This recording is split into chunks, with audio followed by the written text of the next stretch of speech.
Good evening. It's great to see such a great crowd this evening. I want to welcome you to Neil Haave's distinguished professorial lecture. Before beginning, I would like to acknowledge that the land on which we're gathered is Treaty 6 territory and a traditional meeting ground for many indigenous peoples.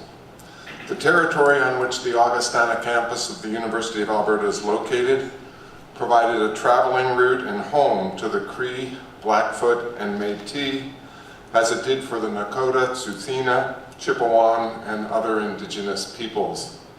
Their spiritual and practical relationships to the land create a rich heritage for our learning and our life as a community. Neil's lecture tonight, as you can see from the slide behind me, is entitled The Art and Science of Teaching. This lecture, this tradition at Augustana, as I've suggested on previous occasions, is one of Augustana's most special traditions. It celebrates the extraordinary accomplishments of individuals, those who have been promoted to the senior-most rank of the Professoriate, but it's also a celebration of faculty scholarship, of teaching, of interdisciplinary engagement with faculty colleagues, students, and members of the community. These are all core values here at Augustana. They are, in fact, central to our mission as a public liberal arts university. So I'm proud and very pleased to have a small part to play tonight. But it's mainly my job this evening to talk a bit about Neil. Well, what to say? There's the routine background stuff. Neil's a biochemist who earned his Bachelor of Science and PhD degrees from the University of British Columbia.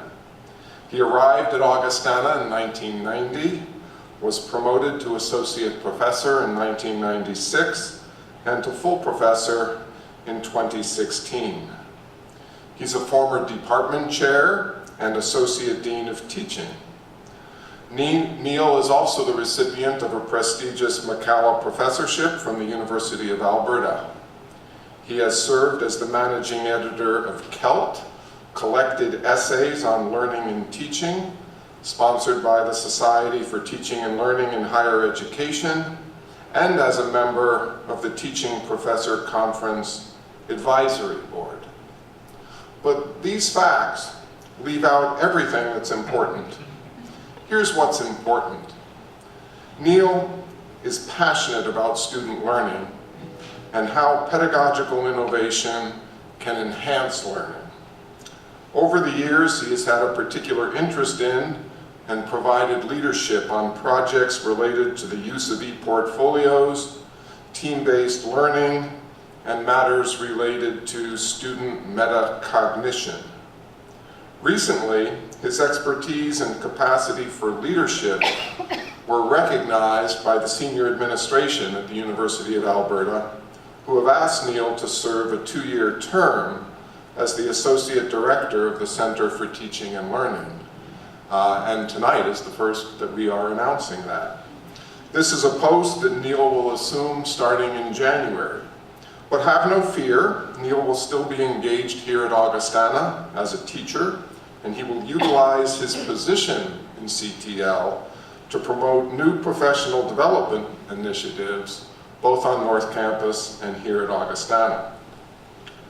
But enough from me. For an individual to be promoted to full professor, the FEC is required to consider the opinions of 4 external reviewers. These reviewers are typically prominent professors at other universities, and I want to read just a bit of what they had to say about Neil. First, quote, Neil has been influential in a variety of national and international biology education conferences and has established an international reputation as an innovative teacher as well as an effective ambassador of scholarly teaching and learning in biology education.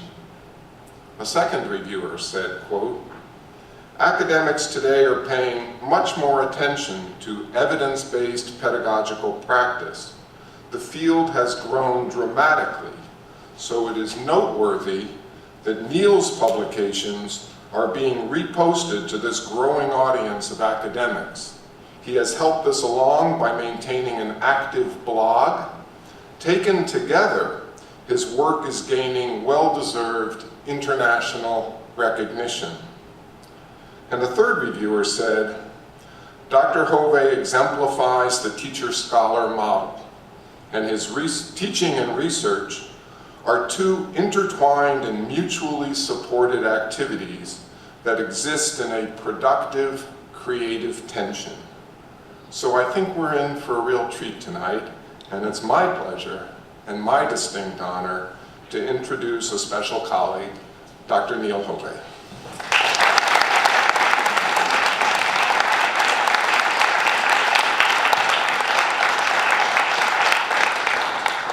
Thank you for those kind words, Alan, and thank you for taking some time out to come and join me to discuss teaching and learning. I sort of felt like that was an overture of what I'm going to be talking about tonight.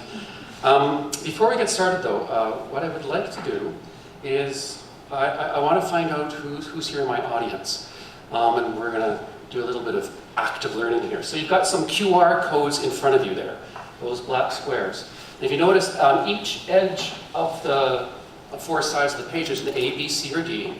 What I would like you to do is choose how you see yourself tonight. I know some of these overlap with each other, but turn your code so that the answer you chose is at the top, and then face it towards me, and we'll see if I can get this to work. Okay. Let's see how this works. Oh, yeah, it's working. It's working. All of you, I can see. What if we want to do two? Nope, you got to choose one. You got to make a choice here. I think I've got everybody. So I did this randomly, and so in my class I put all these pop singers, and so I'm seeing Chrissy Hine, Brian Eno, Phil Collins, Kate Bush coming up, and let's see who's here tonight.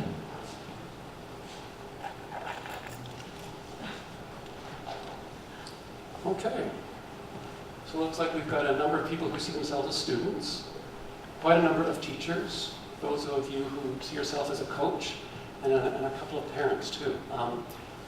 I think what I'm going to say tonight is going to have relevance to you no matter how you see yourself. So I'm thinking about teaching and learning, and whether you're a coach, a student, a teacher, a parent, we all are in teaching and learning modes at different times in our life.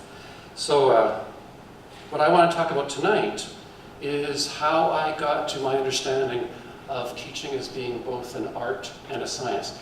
And to do that, we're going to start near the beginning. Okay. So I grew up in North Delta, which is a suburb of Vancouver. We lived on a beautiful hill surrounded by trees, and we called it Hemlock Hill. This is our house that we've got the picture there.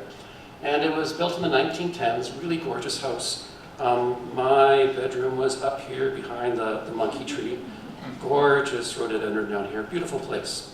What I want to remember though is that when I was growing up, I was a fairly ill child. I had bronchitis, pneumonia, tonsillitis. Mom and Dad tell me my first year I almost went to the hospital seriously ill. I can't remember what it was. But I want you to remember that because it impacted how I saw myself as a student. Oh, this is me at one of our Christmases, riding my orange tractor, and this is my big sister Leah, who's sitting here at the front, looking enviously at my tractor there. Anyways, so feeling ill like that impacted how I performed when I went to school. So grade 1 to grade 7 was at Amityville Elementary School, shown here. And the best thing I can say is that it really felt like I was lost in the fog. I couldn't focus, I couldn't think. I almost failed grade 1, didn't do much better in grade 2. Really had no idea what I was doing. I can remember, I think I started learning how to read in grade 4. I can remember having in-class assignments or quizzes, and I would get it, and then the time would be gone. And all I had been able to do was draw monsters in the margins all the way around. And I would hand it in, and I would get it back from the teacher with a big question mark on the, like, what is going on?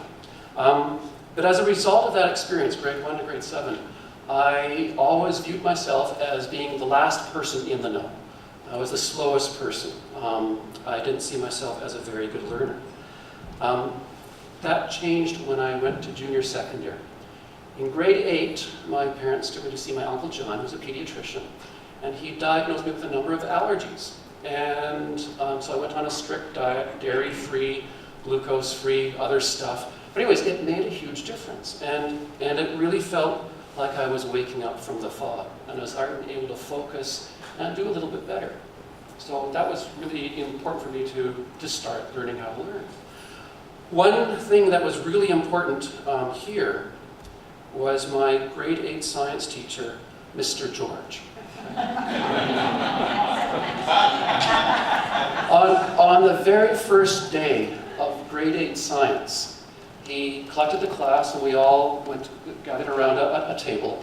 And in the middle of the table, he placed a beaker of water and he carefully cut some sort of gray substance with a spatula, carefully put it into the beaker of water, and there's a huge explosion. And right then and there I said, I don't know what that is, but I want to do that. That's what I want to do. And he had chopped off a little bit of magnesium and placed it into the water, and of course a nice big exergonic reaction. But that ignited my passion for science, and that's how I started to see myself. But those two things, waking up from the fog and learning just how cool science is. So I went to high school at North Delta Senior Secondary. This was a school that just had grade 11, grade 12. It's a large school, about 1,000 students, about roughly 500 were in grade 11, roughly 500 in grade 12. And this is how I remember this school. It looks a little bit different now.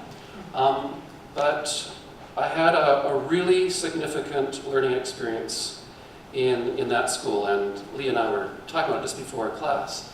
And that was my grade 12 physics teacher, Mr. Sakiyama. Mr. Sakiyama drove us nuts. And the reason why he drove us nuts is that he would give us problems to solve in class without telling us how to solve them. And Leah was reminding me this today, that he was saying, we would come asking him questions, so how do we do this? I remember one of the problems he gave us, which was difficult for us at that time, was trying to derive the equation of a projectile and balancing the forces that projected out of the cannon versus the force of gravity. We didn't worry about air resistance back then. We were really trying to figure out how that worked. He kept on encouraging us to draw on what we learned in grade 11, to work together as a team, and every now and then he would come and give us hints. And as Lee would say, he would often say, well, just think about it. You're almost there. Just think. It drove us nuts because he didn't teach us. We had to learn it ourselves. I'm going to come back to that. Okay? That was one of the best learning experiences I ever had. And we'll come back to why that was. In grade 12, so I graduated from grade 12, big class, so big we have to have it in a hockey arena. So this is my grade 12 graduation class arrayed here. Okay? And went to my grade 12 graduation. And just like any grade 12 graduation, they would call our name and we would come down the stairs, walk across the red carpet, come up to the podium and receive our parchment and then proceed to our seats, except for those of us who were receiving a scholarship. For those of us who were receiving a scholarship, they asked us to just, go down the stairs and then sit on the sides there, okay? Go to receive our scholarship. So I was waiting for everybody to go through, and I hadn't received the scholarship yet. And then the very last scholarship was going to be announced. And the very last scholarship was the T.G. Carter Award for the highest scholastic standing. And they announced my name. And it was shocking. Nobody expected that, least of all me. I remember sitting there, my friend Nigel Harvey was beside me. I said, there must be some mistake. And he said, no, learn it, go up. I remember later my mom saying her jaw just dropped because of my experience in elementary school. That who would have thought that I could have gone from almost failing grade 1, going all the way up to being the highest standing in my class. I have a colleague who teaches economics in Ontario, Lolita Path. I don't know if you can read her name up there, but anyways, she describes this as zest, sweat, and grit in terms of what are the qualities that allow students to succeed. Zest, that's your passion for what you're studying. And Dr. George, Mr. George, Ralph George, had certainly ignited that for me about science. The sweat is the hard work you put into learning a material. And then grit is the resilience, the perseverance to keep on working despite the odds. And I always felt like I was having to overcome what I perceived as my inadequacies as a student because I was so sick as a young child. But that was really striking for me. And it really impacted my own conception of what I could achieve as a learner myself. So anyways, 1980 I graduated, went to University of British Columbia, and I had a couple of formative learning experiences there too. First one, first year biology, taught by Lee Gass, and he was an amazing teacher. He's since retired. He's now a sculptor, and later I invite you to Google his name, Lee Gass. He's got some beautiful pieces on the web. He taught differently. He taught us by getting us to do a lot of peer learning, group work in class. But one of the most important learning experiences I had from Dr. Gass was a very personal one. And it was during our course topic of photosynthesis. And like any student, I hadn't done my reading before class. And so I got to lecture theater early, sat in the back of the class, opened up my textbook, and I was reading away.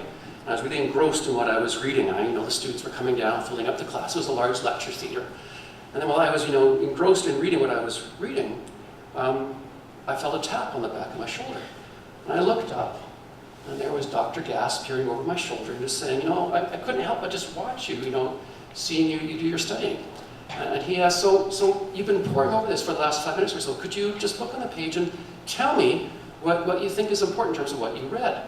So I, looked back at him and looked down at my page, and this wave of panic came over me. Started getting really hot, started getting really red, because my textbook looked something like this. And of course, the whole page was yellow. And so of course, I couldn't say what was really significant.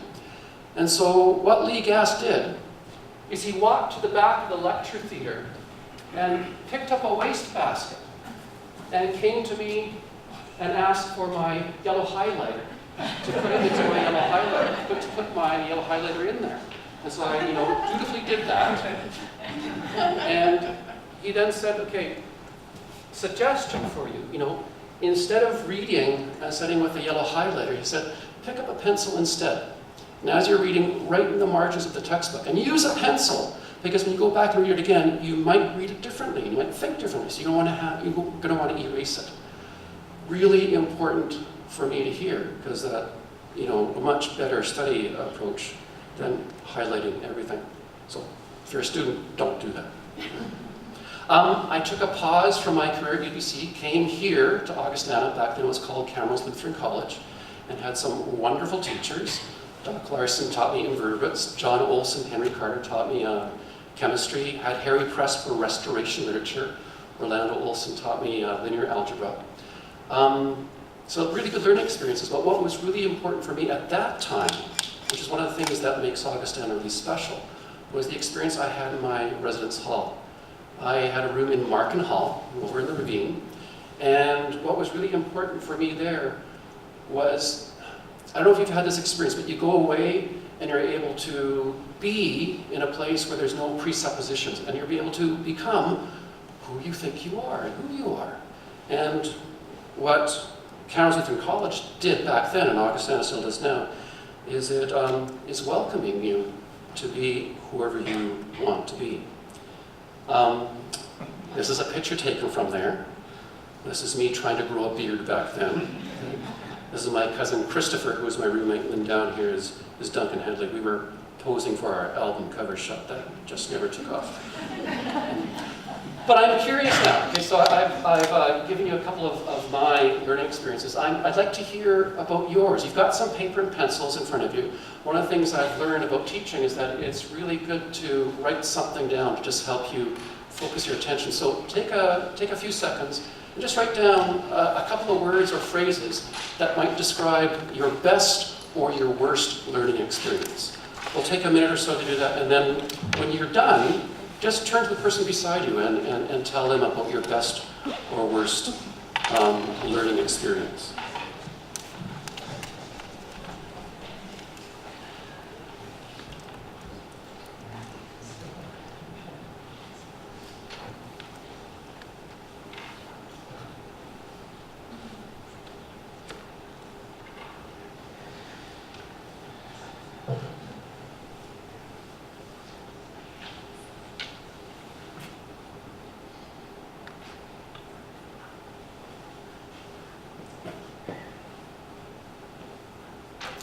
when you've written down a couple of phrases or whatever, and you sort of have, this is what I think, tell it to the person next to you.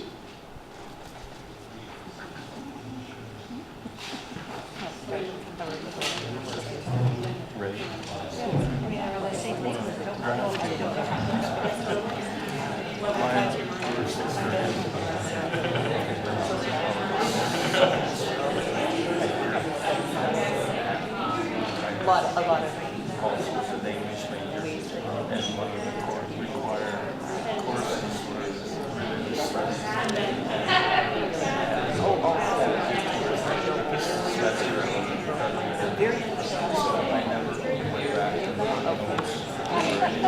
So then it goes to tell me about your Well, I mean, I haven't done secondary education. I went to work right out of high school. So I can tell you that going back, if I'm going to talk about education, separate from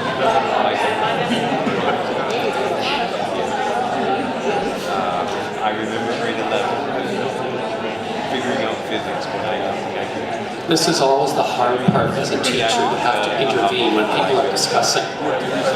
But what I would like to hear is, around your tables, has anybody heard a winner? Does anybody want to share a best or worst learning experience? Does anybody at their table hear of a really, really good one? I'd like to hear a really good one. You can nominate your partner if you want.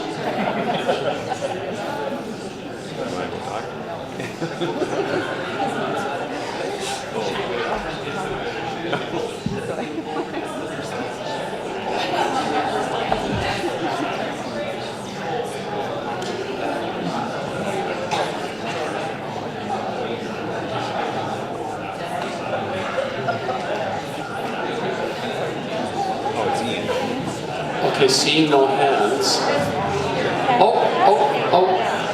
My sister and my partner are nominating my father over here for the best. Best learning experience was being way over my head when I heard the cook on the fish and I didn't know anything about it. So my father said a best learning experience was when you were tasked with being the cook on a fishing boat. And I knew nothing about And you it. knew nothing about the cooking. What did it teach you? But I consulted my sister's home economics book. There you go. So it taught you to be resourceful. Thank you. I wish we had more time to ask more, but we're going to move on. So I spent a year at Kamloops Lutheran College, went back to UBC, and at UBC there was a couple of really particular instances where, like Mr. George, my passion for biochemistry was ignited, except for molecular biology of DNA.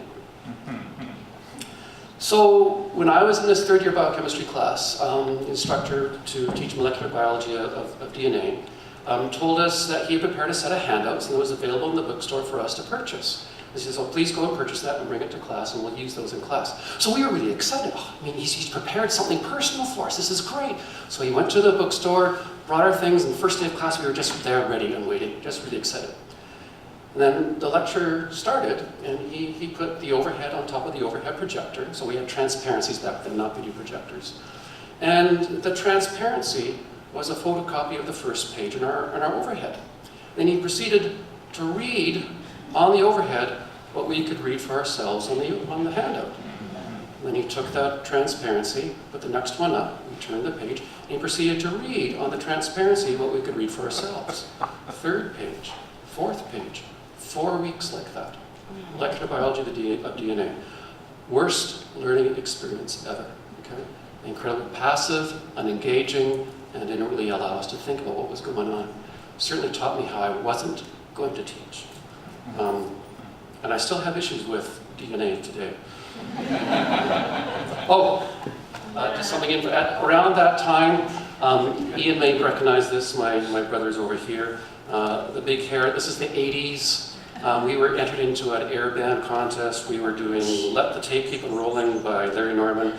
And this is me over here. It was the 90s, whatever. 80s, what else can I say? Anyways, moving on.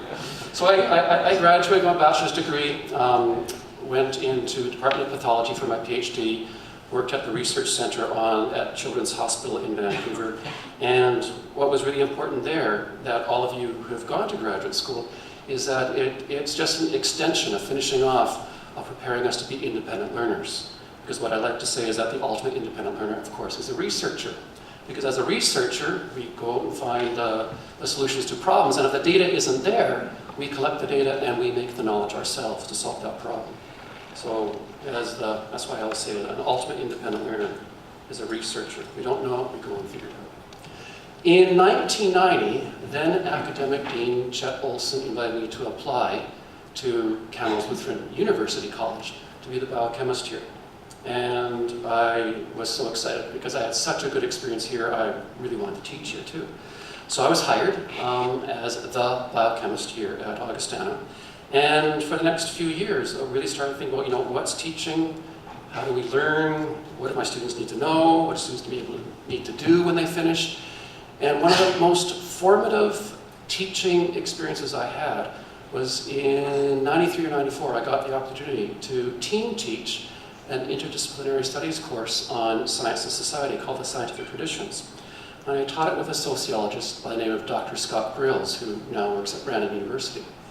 But what was so interesting about that teaching experience was that Scott and I had very different styles of teaching. I was teaching in a very traditional lecture, and what Scott did is he really fostered discussion amongst his students. And so it was really eye-opening for me to see a different way of teaching in terms of how he tried to nurture students to talk to each other and not just to the teacher. And I took that experience and used that to design our capstone course in biology, history and theory of biology, and I teach it very much that way. And the rest of my courses, I've been slowly trying to get more student interaction going on. Really important teaching experience for me. I'm going to skip over this just in the interest of time, but I would have asked you what a great teaching experience would have been for you. We'll skip over that. Okay. Another really formative teaching experience for me was when I became chair of science, and I was chair of science from 1996 until 2005. And back then, as department chairs or as divisional registration officers, part of our job was to advise our students and register them in courses. And so at least once, usually 2 or 3 times a year, we would help students choose their program, make their changes, do their add drops, and choose their courses. And students would come to us with something that looked like this. I don't know if you can read it. But what it was their program planning form, which listed their course requirements in their major, and I didn't have room for it, but also their core curriculum. And students were really concerned, rightly so I guess, to check off the boxes. An academic, her name is Barbara Smith, wrote a chapter in a book on senior capstone experiences, and in that chapter she uses a metaphor that sort of describes what I was experiencing with my students back then. And what she said, what she wrote, is that students treat courses a little bit like bricks. Normally those bricks should be used to build a house, you know, some kind of a structure in which you can live. And what she says is that a lot of students take their courses and take them to their empty lot where they're going to build something, but instead of building something, they just throw them in the corner and never build a house. And what she's getting at is constructivist learning theory, which suggests that our learning experiences, to become deep learning, need to be integrated with our past experiences. And that learning comes in and informs and transforms our mental models of how the world works. When I was chair, it didn't seem like a lot of our students were doing that. And so it started getting me to think about, so how can we facilitate students' thinking to integrate their learning? Roger Epp, when you were dean here, we had a conversation that changed things for me, where we started talking about e-portfolios. And what e-portfolios are online repositories where students are able to articulate their learning experiences and start integrating what they're learning. And it's a platform that cuts right across all of their courses and their programs. So I was part of an e-portfolio pilot. Tim, you were part of that pilot too. I think there's a couple of others in the audience that were part of that. But it was successful. We saw some differences in terms of how our students were learning. But out of that e-portfolio pilot, what I also noticed was that our students had never been asked, it seemed to me, to think about how they learn. And so that got me onto my present scholarly trajectory, where I'm thinking about students' learning philosophies. And right now I'm doing some work around how developing students' learning philosophies can impact their learning. Let me back up just for a second. So this is from a paper I published a couple of years ago. And what you're looking at up on the screen up there is a graph of 10 years worth of data. And what I did is I looked at my first year students, second year, third and fourth year students, and did some paired t-tests between their midterm exam, which are the black columns, and their final exam, which are in the gray columns. And then the paired t-test looked for statistical differences. So where we see an asterisk, there's a statistical difference.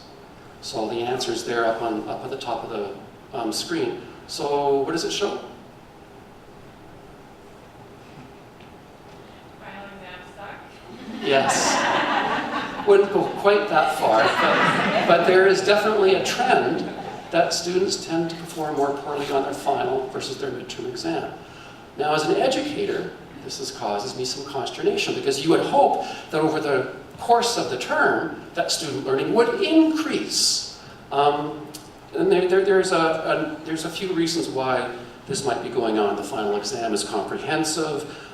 Students might not have learned some stuff at the midterm exam, and now they've got to learn that stuff, plus the new stuff for the final exam. So there could be some different things. But one of the things I was asking myself is, how can we help students with this? So, we're going to do a little bit more of the QR cards there. Okay. So we've got a couple of classes up here. Okay. A panel A and a panel B, and the classes are the red class and the blue class. Okay.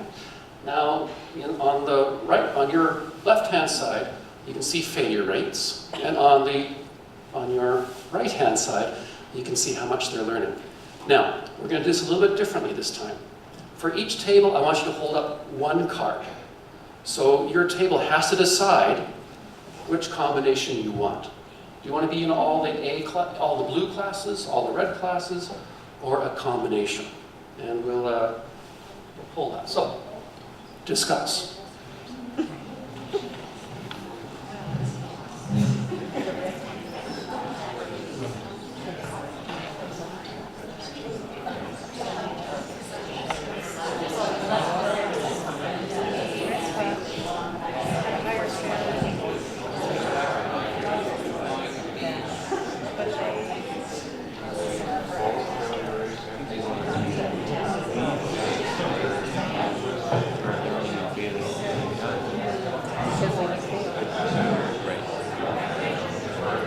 And you knowing what you did wrong. Right. Okay. But the test score is slightly higher. Do you agree, B? Oh, sorry. You can change your mind.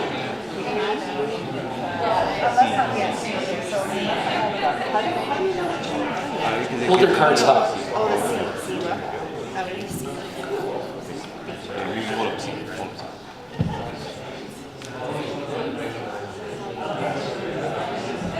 Okay, I think I'll get it. So, let's see what you guys came up with. Okay, so we got some people who want to be in the red classes, some want to be in the blue classes, and some who want a mix of the two.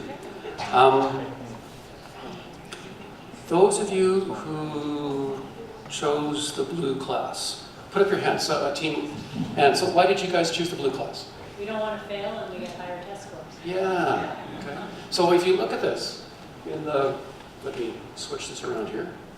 So in panel A on the left side, the blue class has a lower failure rate. Okay? On the right-hand side, the blue class has a greater proportion of students learning more of the concepts. Okay? So the blue class seems to have lower failure and plus it's learning more classes. Now, some of you have seen me show this graph before. This is from a huge meta-analysis of hundreds of studies that are looking at lecture versus active learning. Okay? So which class would you rather be in? A predominantly lecture class or one that uses active learning? Active learning, yeah. Okay. There's a statement from this paper that is really, really interesting. Okay, so this was written by Scott Freeman and a number of other colleagues. And what they write partway in that paper, they say, if the experiments analyzed here had been conducted as a randomized controlled trials of medical interventions, they may have been stopped for benefit. What does that mean? It means that enrolling patients in the control condition, lecture, might be discontinued because the treatment, active learning, being tested was clearly more beneficial. So, if active learning and lecture were blue and red pills, you'd stop the experiment and give everybody the blue pills. Okay? One kind of active learning that I do, that I've developed, is team-based learning. And team-based learning, what do I say? I think it was in 2010, Roxanne Hard and Paula Marentet, a couple of dear colleagues of mine, ran a workshop on team-based learning, and they ran it as a team-based learning course, and it transformed my understanding of teaching and learning. Team-based learning is a highly structured version of the flipped classroom. And flipping the classroom simply means that what is normally assigned as homework and done outside of class now comes inside the class. And what is normally lectured on inside a class is now given as homework preparation for what we do in class. Okay? So team-based learning, there's lots of literature out there that it's very effective in promoting student learning. And there's lots of different ways that can be done. But one of the questions that a number of people ask is that if the evidence for active learning is quite robust, why don't more of us implement active learning strategies in our classes? There's a couple of reasons for that. Okay? One of them is what our students tell us. Okay? Students will, and I've gotten this exact comment on my student evaluations at the end of the term. She didn't teach us, we had to learn it ourselves. Or the professor made us do it ourselves. And so there's some sort of an accusation that we're not doing our job. These make it onto our student evaluations. And it does impact us in terms of how we view our teaching and learning. The other thing about active learning, which is kind of ironic, is that a number of students who say this, it's almost being said in a way as if we're not doing our work. But the irony is that to implement active learning is quite a bit of work. When I started doing team-based learning, it was way more work than doing the traditional lecture. There's another reason for this. Okay? One of the theoretical models that I use to analyze my work with learning philosophies is the Parry Scheme of intellectual development. Okay? So I'm just going to unpack this graph for you. So on the vertical axis here, the y-axis here, what we've got is certainty in knowledge. Okay? So high on the y-axis there, people are more certain, lower, they have a lower certainty of their knowledge. William Parry in the 1960s ran a number of extensive interviews over students' careers over their 4 years at Harvard University. And analyzing those interviews, he started seeing some commonalities as students progressed through their undergraduate degree. And he broke it down into 4 broad overlapping categories of dualism, multiplism, relativism, and commitment in relativism. So dualism, this is typically what students come to university as in first year. Now what we mean by dualism is that students are very sure of what is right and what is wrong. And to learn stuff, all they need is the expert. And they're very certain what is right and what is wrong. Okay? As students progress in their academic career, so getting into second term of first year, into their second year, what happens is they start getting a sense that there are different ways of looking at the world. And people have different opinions. And now it's a bit confusing about what's right and what's wrong. And William Parry called this multiplism because they start saying, okay, there's multiple ways of knowing. But the reason why their certainty in knowledge decreases to its lowest point here is because they're no longer certain what's right and what's wrong. And this is where we get to a point where students say, well, you're just entitled to your opinion. Well, you're not wrong, it's just your opinion. So I don't know why the instructor marked my essay so poorly. Well, it's just his opinion. What do they know? He's entitled to his opinion too. Just have to know what his opinion is so I can write it down in the essay. Okay? Getting into third and fourth year, they move out of multiplism into what we call relativism. And relativism is still understanding that people have different opinions, but students start understanding that some opinions are better supported than others. They start getting a sense that evidence matters. They start also getting a sense that even though there are authorities, depending upon the context involved, you may want to speak to one authority or to another. So I was trained as a biochemist. If you've got a biochemist problem, it's a pretty good idea to come and talk to me.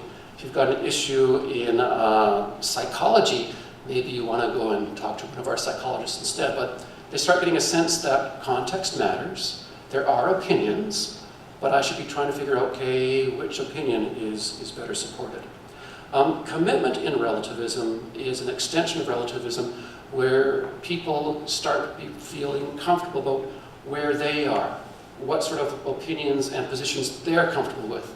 And this is where people start being comfortable in terms of the profession they've chosen, the spouse they've chosen, and they start really understanding and accepting that there are multiple ways of knowing. Few of us get to this point. I think of this as being wisdom and intellectual humility. So that's sort of how William Parry sees the intellectual trajectory of students' learning.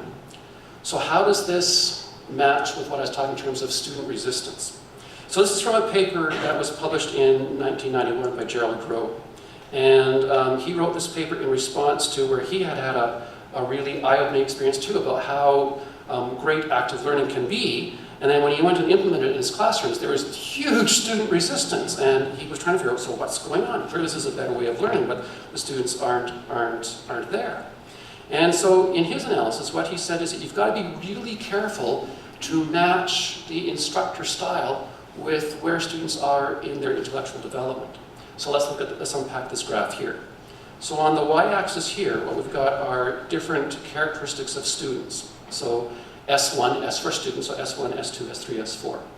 At the bottom down here at S1, we've got dependent learners, and there's a continuum all the way up to self-directed learners, or independent learners. On the x-axis, T for teacher, so we've got different characteristics of teachers. Those who teach from a position of authority, where they're the sole holders of expertise. And then there's a continuum all the way up to teachers who delegate the learning and make students more responsible for their own learning. So, what he found is that everybody's really happy when these match. So dependent learners are really happy when they have people who are instructing them from a very authoritarian point of view. And then we get these matches all the way up. So that independent learners are really happy when they're being taught by people who delegate their learning for them and they're able to stretch their legs and be independent learners. If you get someone who's teaching from a position of, I'm the holder of expertise, with students who are more self-directed or independent learners, there's friction that happens. Okay? In contrast, if you get someone who is trying to be a delegator of learning, and you've got mostly dependent learners, there is real friction going on there. And so I think that's where some of that student resistance is occurring, is that maybe what's going on in the classroom with the instructor isn't quite matched with their expectations. As instructors, one of the things that we have to do, and this is where the art of teaching comes in. So I was showing you some of the science of teaching, but the art of teaching is we don't necessarily want to cater to what students want. As instructors, what we need to do is try and give students what they need, okay? Short-term pain for long-term gain. And there's an educational psychologist, researcher from the early 20th century named Lev Vygotsky. And he studied children. But one of the things that he learned from that I think is a useful way of thinking about what's going on in university too, is something called, what he calls the zone of proximal development. And the way that he characterized the zone of proximal development is that you've got this zone where students know what they know and they're sure of it. And then there's this zone of proximal development where if they're given a task, they can't quite do it on their own, but if they do it as a team, they can solve the problem. And so what Lev Vygotsky was saying is that if you can pitch your teaching so it's just out of the reach of the individual student, but if they collaborate, they can solve the problem. That's in the zone of proximal development. You should be teaching in that zone of proximal development to nudge them along this continuum from being dependent learners, so first-year students who are dualistic, going all the way to fourth-year, fifth-year graduate school where they become independent learners. You don't want to leave the students comfortable between being dependent upon their instructors. One thing I've learned about learning is that deep learning is a transformative experience. And whenever something is transformative, there's some difficulty involved. And so as instructors, we need to sort of keep on nudging students into their zone of proximal development so they become independent learners and can go into their communities and research issues in their community, and they're independent learners. So this is a little bit what my learning philosophy work is about. It's trying to get students to think about how they learn and what good learning experiences are. So I ask them, so what are you learning? So why are you learning that? How do you learn? And we typically have students do that before the midterm exam. And after the midterm exam, I ask them to reflect on their midterm exam results and say, so would you change anything? So you say you really like this mode of learning. Back when I was a first-year student, we've been highlighting everything. Does that work? Why doesn't it work? What might you change?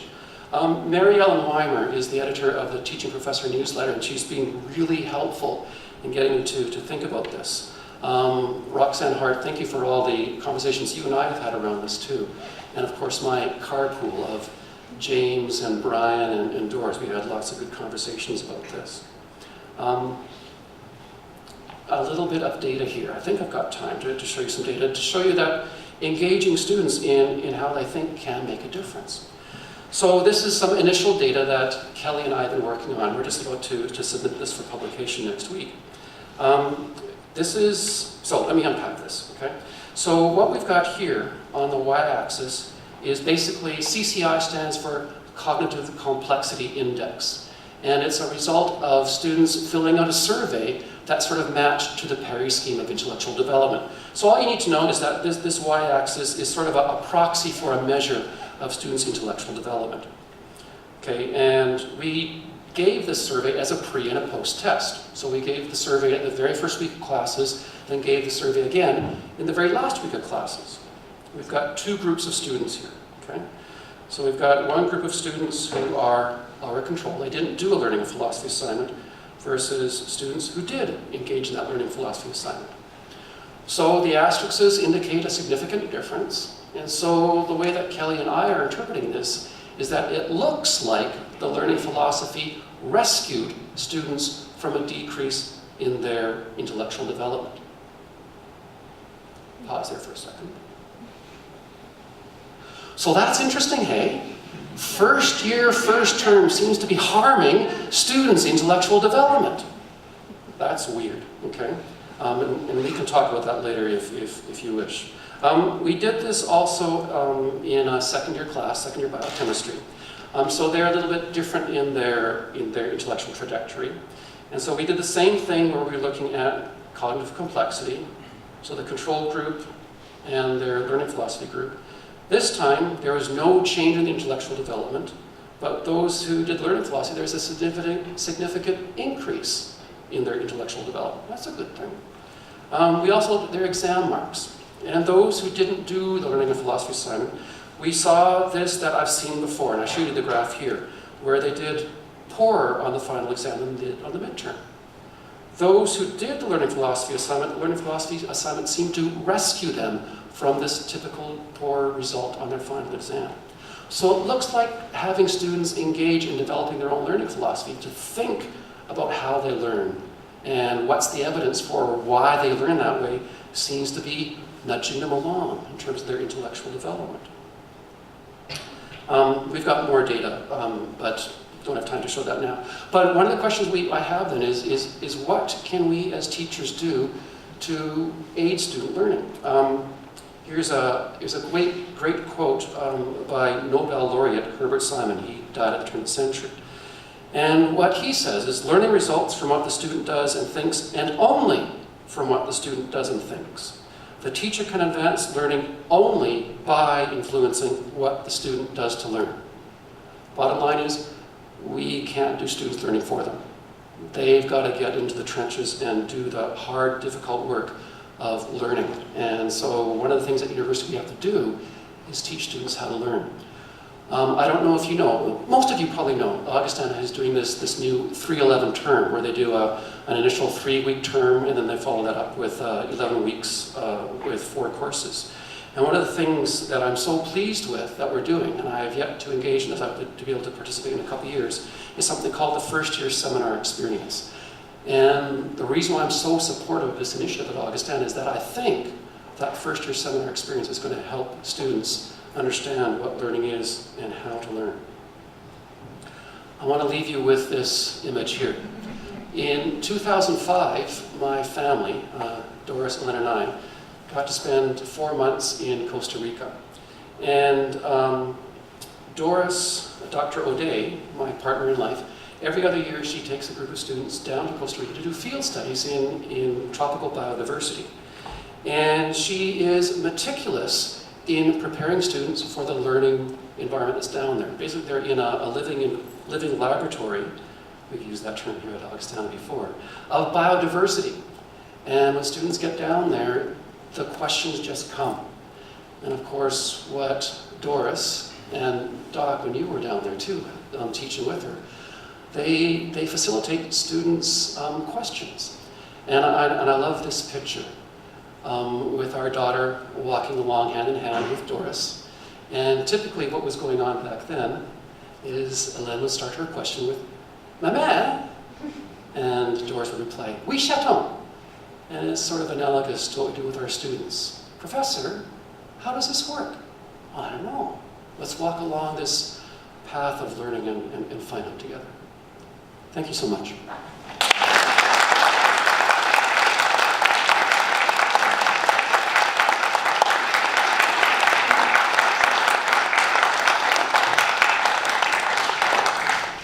We've got time for some questions, I think. What instrument did you play in your band? I was the air keyboardist. Any other questions? Yes, Sandra. Well, could you go back to that match and mismatch? Because you raised it, and I'm curious. Because the Parry Scheme seems to be so set in years of development. But you talked about the FYS. If I understand the Parry Scheme, we'd be embarking on a severe mismatch. But you're excited about it. So I wanted you to talk about that a little bit. And this is where the art of teaching comes in. Okay, so the science of teaching shows that collaborative learning in social contexts, and trying to nurture students' grasp of learning for themselves is really beneficial. Okay? And so what do you do when you get students who aren't yet there? The thing I like about FYS and the way that I try to tailor my TBL classes when I'm teaching a first year class is that, of course, you don't throw them into the thick of it. You prepare them for it, okay? And I know that for the last couple of years, Augustana has been working really hard to prepare our FYS instructors to facilitate this for students. And so you start with students talking to each other. You start with some, at-home assignments, but you don't necessarily throw them into the deep end right away. I use team-based learning in virtually all of my classes, and team-based learning, there's lots of analogies with what a lot of the FYS courses are doing, from my understanding. When I've been talking to James and Brian about this, it sounds like a lot of team-based stuff is going on, even though it might not be labeled as TBL. But you can, how do I say? From my talk tonight, don't think of active learning and lecturing as being a dichotomy. There's a continuum. And I think that whenever you're doing active learning, you think about the context, okay? So for example, in my first year courses, I give my students extensive reading guides that helps them think through the reading for themselves. I don't do that in my fourth year class, okay? So I'm getting used to, so how do you read actively? What kinds of questions would you ask? And so you're helping students, along their learning journey that way. Now, I haven't taught FYS yet, but I think that's what we've been trying to teach our teachers, how to facilitate our students there. They're not just being thrown into the end and just saying, figure it out for yourself. We're giving them some ways of coping with that and to nurture their ability to learn for themselves. But you start that gently in first year. What's interesting, my experience is that no matter how gently you start in the first year, you're going to get student resistance. And so you've really got to help students think about, so what's going to be more important when you leave Augustana? And I always get them to think about, okay, so it's good that you can work in a team. It's good that you can go out there and gather the data for yourself. It's good that you can articulate your position in front of people like that. And those are the skills that are really trying to be inculcated in students with active learning. And I think we're laying the bedrock for that with FYS. And that's why I'm just so excited about this. Any other questions? Tim? Can we go back to the Parry slide? Sure. Okay, I'm not actually sure what the Parry position means, but what I'm more interested in is the fact that at the end of that process, underneath commitment and relativism, the line is quite a bit lower than it initially is. Yep. And so is that what we as a university should be striving for, to have that kind of result?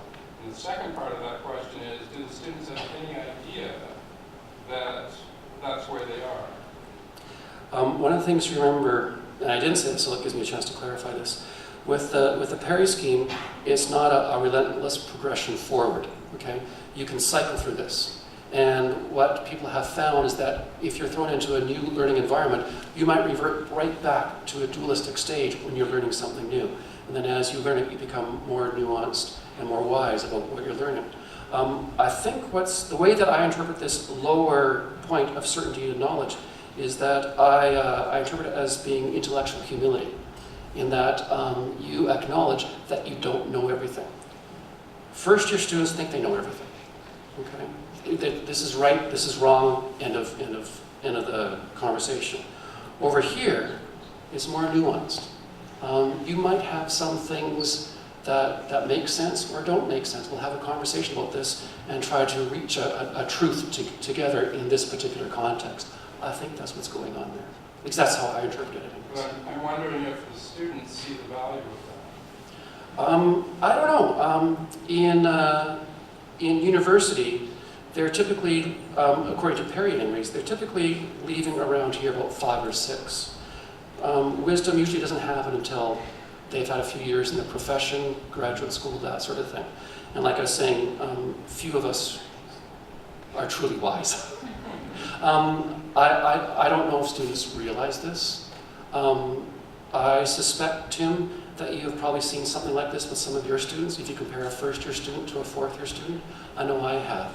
And it's remarkable the change in maturity that happens even from fall term first year to second term first year, let alone going from first year to third or fourth year. It's remarkable, the intellectual development that I see our students go through. Alan, you had a question? I don't think you've got Parry quite right. It's not that first-year students think they know everything. It's first-year students think the experts know Yes. everything. No. And so what they want you to do is pour that Yes. knowledge into their heads. Thank you for clarifying it. No, you're absolutely right. It's not that they think they know everything, but they're pretty certain that if the professor can just pour all the knowledge in their head, they will know everything. No, that's true. Thank you for clarifying that. Any other questions? Dale? I'm curious about outcomes for individuals. So just a few weeks ago next door, we had Eric Saudi claim that a note or a letter from you transformed his outcome and hangs it on his wall today. So where would you put that note, that letter, in what you talked about tonight? I don't know if I put that on the Parry Scheme. What I would put that letter on is in terms of I gave him a gentle nudge. People say I shredded him. It's not true. I gave him a gentle nudge to suggest that the way that he was learning, and how do I say, he could exert more sweat in his studies, is what I would say. I mean, this was back in first year. He was pretty cocky back then, and I think what he needed to hear from me at that time is that this isn't high school anymore, and it really transformed him in terms of, oh. And this is what I'm trying to do with students' learning philosophies. One of the questions I asked them is, where do you want to be? Okay? What do you have to, then I asked them, so what do you have to do to become that person, to get there? Okay? So that note that I gave Eric then, where I said, no, this isn't good enough. I was really saying, so you want to be here, right? Well, if this goes on, you're not going to get there. Okay? So think about what you're learning and how you're learning. Because for the goals you've told me, you're not going to get there. And so that really changed his frame in terms of what he needed to expect of himself to achieve his own goals. And I think as instructors, we need to do that once in a while for our students. Not shred our students, but give them a gentle nudge. Any other questions? Leroy. When you were speaking, I was thinking about classes here at Augustana where you have a teacher and a group of students and there's interaction between the two. But so many students nowadays learn discipline. So what you said, does that apply to distant learning totally, partially, or how do you see them comparing? I've never taught a distance course, okay? And I should actually probably turn this over to Roxanne, who's had far more experience than I have with distance learning. I don't teach distance learning because in terms of how I understand teaching and learning, I would have a hard time. And from what I've heard from other people, that is a challenge in distance learning. There are modes now of distance learning where there are technology tools that can help you overcome that, like Skyping, for example. But my experience with Skyping is that it's still not the same thing as being face-to-face. Because there's lots of communication that happens being face-to-face, lots of body language that's going on. The way that I see distance learning or online learning is that it's better than nothing. Okay? If you need to learn this and you can't get into a classroom, some learning can still happen. But I think in terms of a learning experience, I don't think it's as rich as what happens inside of a classroom. So having said that, that doesn't say that you can't learn with distance learning. What I would say is that with distance learning, it's probably more difficult. Roxanne, did you want to chime in and say anything? No. Okay. Any other questions? I have so many people to thank. Peter Bird for shepherding my promotion through, Alan for being so supportive, Roger, Rhonda, you've been great. Of course, Roxanne, you've been so supportive too. Dave, you were a great mentor too, and my family, Ian, Leah, Dad, you taught me to always go and do what I loved rather than doing what made money. And then of course, Elena and Doris, you guys have been great. There's way more people to thank, but I couldn't have done this without you. Thank you so much.